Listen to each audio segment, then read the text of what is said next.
तो दोस्तों, मैं हूं आपका दोस्त एडवोकेट शिवेंद्र प्रताप सिंह। आज हम बात करेंगे जमीन से जुड़े मामले में और कब्जे से जुड़े विवादों को निपटाने के संबंध में।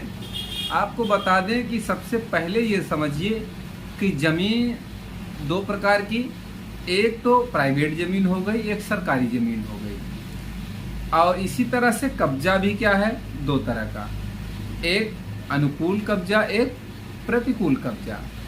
अब अनुकूल कब्जा प्रतिकूल कब्जा दोनों में फर्क क्या है और किस तरह से जमीन जो कब्जे में है उस तरह से कैसे आप ले सकते किसी से या कैसे नहीं ले सकते, क्या उसका नियम कानून है, उसी के बारे में हम आज बात करने वाले हैं। तो अगर हम बात करें प्राइवेट जमीन की, तो अगर किसी व्यक्ति द्वारा किसी की भी जमीन अगर 12 साल से ज़्यादा समय से कब्जा कर ली गई है और उस जमीन पे वो घर भी बना रखा है उसने, तो फिर कोई भी व्यक्ति उसे खाली नहीं करा सकता। तमाम प्रकार के सुप्रीम कोर्ट के जजमेंट्स हैं इस मामले में। और एक बात, अगर वो ज़मीन सरकारी है, मान लेते हैं सरकारी ज़मीन है और आपने कब्जा कर लिया है, तो अगर 30 साल तक आप कब्जा किए हुए हैं उस ज़मीन पे, 30 साल से कब्जा किए हुए हैं और उस पे घर बना के रह रहे हो, तो गवर्नमेंट भी आपका कुछ नहीं कर सकती है। अब बात आती है प्रमाण की। तो अगर आपने ज़मीन पे कब्जा किया है तो कनेक्शन वगैरह होगा, पानी का बिल होगा, बिजली का बिल होगा, आपने आधार कार्ड भी बनवा रखा होगा, एड्रेस भी होगा। उस पर सवाल ये उठता है, अगर कोई विवाद करता है या गवर्नमेंट विवाद करता है या जो भी विवाद उठाता है इसमें, तो सबसे पहला प्रश्न ये होता है कि जब सरकार, मान लेते हैं सरकारी ज़मीन पे है आदमी घर बना के रह रहा, सवाल ये उठता है कि अगर 30 साल से व्यक्ति कब्जे में है तो जो वन विभाग के लोग हैं क्या कभी वहाँ गए कि तुम कैसे यहाँ रह रहे हो? ग्राम सभा का आदमी कोई गया कि क्यों कैसे यहाँ रह रहे हो, कैसे बिजली का बिल ले लिया, कैसे घर बनवा लिया, कैसे जो है पानी का बिल ले लिया है, कैसे आधार कार्ड तुम्हारा यहाँ मेंटेन हो गया? तो कहने का मतलब तमाम प्रकार के सवाल, तो इसका किसी के पास कोई जवाब नहीं होगा। कहने का ये मतलब, जब आदमी घर बना रहा था तो सबकी आंख बंद नहीं थी। कोई भी अधिकारी कर्मचारी या ग्राम सभा का या जैसी भी ज़मीन हो, अगर नगर निगम का जो भी हो, तो क्यों नहीं गया?